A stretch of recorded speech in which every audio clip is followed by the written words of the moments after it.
Ήταν 6 Απριλίου του 1956 όταν ιδρύθηκε η Ολυμπιακή Αεροπορία από τον Αριστοτέλη Ωνάση, ο οποίος εξαγόρασε την κρατική ΤΑΕ.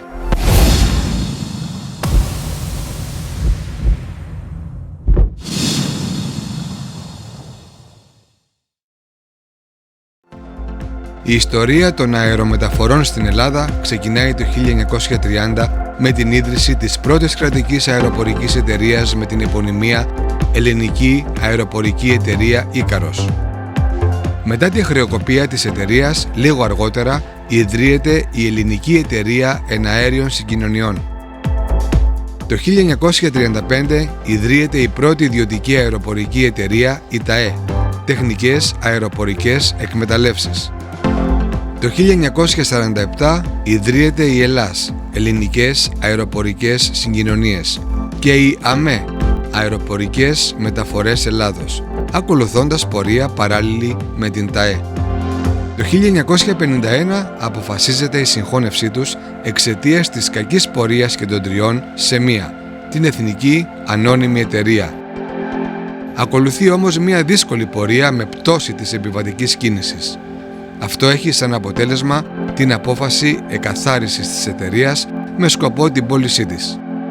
Ο πληστηριασμός ξεκινά με τιμή εκκίνησης 60 εκατομμυρίων δραχμών. Καθώς κανείς δεν ενδιαφέρεται, κατοχυρώνεται υπέρ του ελληνικού δημοσίου. Το 1956, όταν ο τότε Πρωθυπουργός Κωνσταντίνος Καραμανλής κάλεσε τους μεγαλοεφοπλιστές Αριστοτέλη Ωνάση και Σταύρο Νιάρχο να επενδύσουν στους τομείς των ναυπηγείων και των αεροπορικών συγκοινωνιών. Ο Ωνάσης προτίμησε να επενδύσει στις αεροπορικές συγκοινωνίες, εξαγοράζοντας την χρεοκοπημένη ΤΑΕ που είχε περιέλθει υπό κρατικό έλεγχο. Ήταν Ιούλιος του 1956 όταν υπογράφτηκε η Συμφωνία του Ελληνικού κράτους με τον Αριστοτέλη Ωνάση με σκοπό την αποκλειστική εκμετάλλευση των αεροπορικών συγκοινωνιών της Ελλάδας. Η Ολυμπιακή Αεροπορία ξεκινά τη λειτουργία της στις 6 Απριλίου 1957. Το πρώτο δρομολόγιο της εταιρείας είναι Αθήνα-Θεσσαλονίκη με ελικοφόρο και κυβερνήτη τον Παύλο Ιωαννίδη. Την ίδια χρονιά λειτουργεί και η πρώτη αεροπορική σύνδεση της Ελλάδας με τη γραμμή Αθήνα-Ρώμη, Παρίσι-Λονδίνο. Το 1958 ξεκινούν δύο ακόμα νέοι προορισμοί, Αθήνα-Ζηρίχη-Φραγκφούρτη και Αθήνα-Τελαβίβ. Τις διαπραγματεύσεις με τον Ωνάση ανέλαβε ο τότε Υπουργός Συγκοινωνιών Γεώργιος Ράλης. Οι δύο πλευρές ήλθαν γρήγορα σε συμφωνία και στις 30 Ιουλίου υπογράφτηκε η σχετική σύμβαση για την αποκλειστική εκμετάλλευση των αεροπορικών συγκοινωνιών της χώρας. Ένα από τα προβλήματα που επιζητούσαν λύση ήταν η χρήση των 5 Ολυμπιακών κύκλων στα φτερά των αεροπλάνων της νέας εταιρείας που αποτελούσαν κατοχυρωμένο σήμα από τη Διεθνή Ολυμπιακή Επιτροπή. Ο Ωνάσης το παρέκαμψε με χαρακτηριστική ευκολία. «Δεν υπάρχει θέμα», είπε. «Θα προσθέσουμε έναν έκτο κύκλο». Η πρώτη πτήση της Ολυμπιακής Αεροπορίας έγινε το πρωί της 6ης Απριλίου 1957 από το αεροδρόμιο του Ελληνικού με προορισμό τη Θεσσαλονίκη. Κυβερνήτης της Ντακότα του DC-3 ήταν ο Παύλος Ιωαννίδης, στενός συνεργάτης του Ωνάση που έφτασε μέχρι τα ανώτατα κλιμάκια της εταιρείας. Από το σημείο εκείνο αρχίζει η ενωδική πορεία της Ολυμπιακής. Την ίδια χρονιά θα πραγματοποιήσει το πρώτο της διεθνές δρομολόγιο προς Ρώμη, Παρίσι και Λονδίνο. Τις αεροσυνοδούς της εταιρείας ανέλαβε να ντύσει με τις δημιουργίες του ο διεθνούς φήμης Ελληνογάλλος σχεδιαστής Γιάννης Ντεσές, δημιουργώντας παράδοση που θα συνεχιστεί και τα επόμενα χρόνια με σχεδιαστές της κλάσης του Γιάννη Τσεκλένη, του Πιέρ Γκαρντέν και της Κοκό Ζανέλ. Το όνειρο πλέον κάθε νεαρής και εφηδούς Ελληνίδας είναι μια θέση αεροσυνοδού στην Ολυμπιακή Αεροπορία. Από τη δεκαετία του 1960 κιόλας, η Ολυμπιακή Αεροπορία αναπτύσσεται με ταχύτατους ρυθμούς. Προμηθεύεται το πρώτο αεροπλάνο De Havilland Comet 4B και η εταιρεία μπαίνει στην εποχή των jet. Παράλληλα, γίνονται και οι πρώτες συμφωνίες με την αγγλική εταιρεία BEA με κοινούς κωδικούς πτήσεων, ενώ προστίθενται 2 νέοι προορισμοί προς Βρυξέλλες και Άμστερνταμ.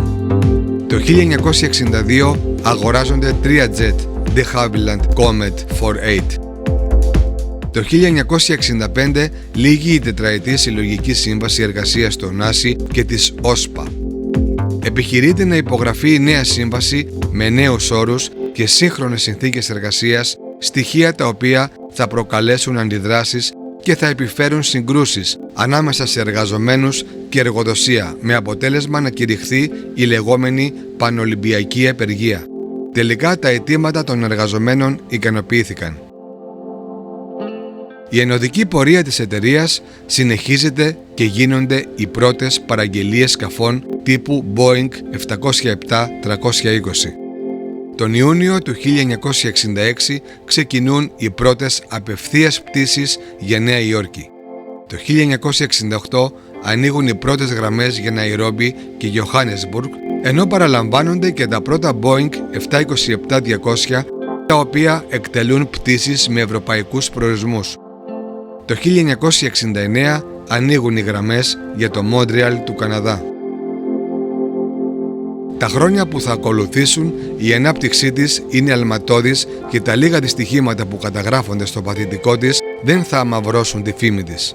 Η Ολυμπιακή εντάσσει στο στόλο της νέα αεροπλάνα και ανοίγει τα φτερά της και στις 5 υπήρους. Η εταιρεία αποκτά διεθνή φήμη που αποτυπώνεται στην ταινία «Για τα μάτια σου μόνο», όταν ο James Bond καλεί τιμής Μινιπένι να κλείσει ένα εισιτήριο για Μαδρίτη με την Ολυμπιακή. Ο Ωνάσης είναι ιδιαίτερα υπερήφανος για το δημιούργημά του. «Παίρνω τα χρήματα από τη γυναίκα μου, την αυτιλία, για να τα δώσω στην ερωμένη μου, την Ολυμπιακή», έλεγε συχνά αστειευόμενος. Το 1970 η Ολυμπιακή Αεροπορία προμηθεύεται τα νέα αεροσκάφη YS-11, μιας ιαπωνικής εταιρείας, τα οποία αντικαθιστούν τα παλιά Douglas που χρησιμοποιούνταν για πτήσεις εσωτερικού.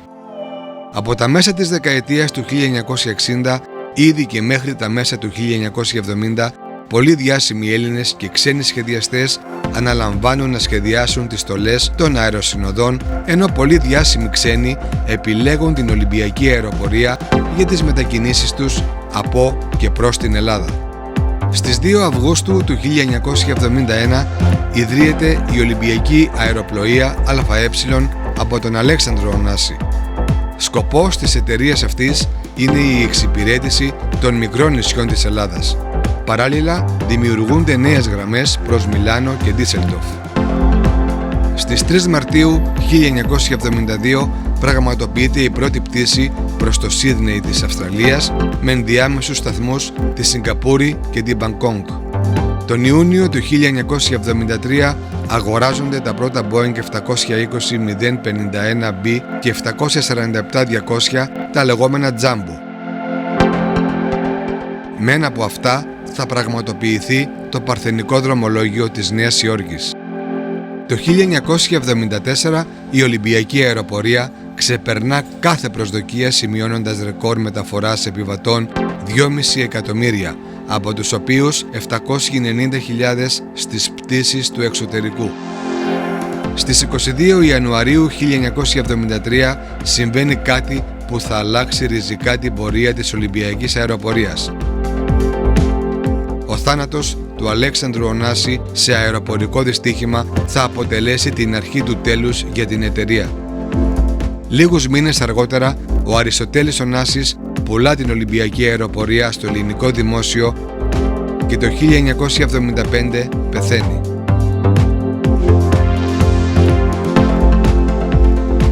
Πάμε τώρα να δούμε κάποιες άγνωστες πτυχές της τότε Ολυμπιακής που ίσως δεν γνωρίζατε. Το προσωπικό της κοπελιάς του, όπως αποκαλούσε χαϊδευτικά την Ολυμπιακή, έπρεπε να εκπέμπει ζεστασιά, να μυρίζει η Ελλάδα. Χαμόγελο, καλή εμφάνιση, και εδώ αξίζει να σημειώσουμε ότι στη δεκαετία του 1960 η Ολυμπιακή Αεροπορία διέθετε τις πιο ευπαρουσίαστες αεροσυνοδούς. Πέρα από τις ευπαρουσίαστες αεροσυνοδούς, η ευγένεια, η ηρεμία και η στρατιωτική πειθαρχία χαρακτήριζε όλες τις κοπέλες που εργάζονταν για την Ολυμπιακή αεροπορία. Τα πληρώματα κατέλειαν στα καλύτερα ξενοδοχεία του κόσμου, με τις αεροσυνοδούς να δικαιούνται επίδομα κομμωτηρίου και μανικιούρ πεντικιούρ. Κρυστάλλινα ποτήρια, πορσελάνινα πιάτα, κεριά πάνω στα τραπεζάκια της πρώτης θέσης, επίχρησα μαχαιροπύρουνα, χαβιάρι και σαμπάνια καταδείκνυαν με περίτρανο τρόπο τη βασική φιλοσοφία του Ωνάση, που επιθυμούσε ο πελάτης να αισθάνεται βασιλιάς. Στα σχέδια του πολυμήχανου Έλληνα ήταν η προσθήκη πιάνου στα μεγάλα αεροσκάφη. Όλο σχεδόν το διεθνές jet set πετούσε με τον ελληνικό αερομεταφορέα, πολλοί μάλιστα μόνο και μόνο για να απολαύσουν το θρυλικό της σέρβις. Είχε προσληφθεί φωτογράφος με αποκλειστική αρμοδιότητα να φωτογραφίζει τους διάσημους που επισκέπτονταν το Σκορπιό στη σκάλα με φόντο το σήμα της Ολυμπιακής. Όταν κάποτε η διοίκηση της Ολυμπιακής παραπονέθηκε στον Ωνάση ότι είχαν κλαπεί από επιβάτες πολλά από τα επίχρησα μαχαιροπύρουνα, εκείνος λέγεται ότι απάντησε: «Ας προτιμούν την εταιρεία μου ακόμη κι αν με κλέβουν». Στον Ωνάση μας κλέψανε, έλεγε δεν πειράζει, πιο πολύ θα τους θυμίζει την Ολυμπιακή, ότι το πήραν αυτό. Ο Έλληνας μεγιστάνας χρησιμοποίησε ως σήμα του τους 5 Ολυμπιακούς κύκλους σε οριζόντια θέση, προσθέτοντας επιπλέον έναν. Οι επιχειρηματικοί κύκλοι και ο τύπος τον αποθέωσαν για το επιχειρηματικό του δαιμόνιο, καθώς επρόκειτο για το πιο αναγνωρισμένο σήμα που θα μπορούσε κανείς να επιλέξει για την εταιρεία του.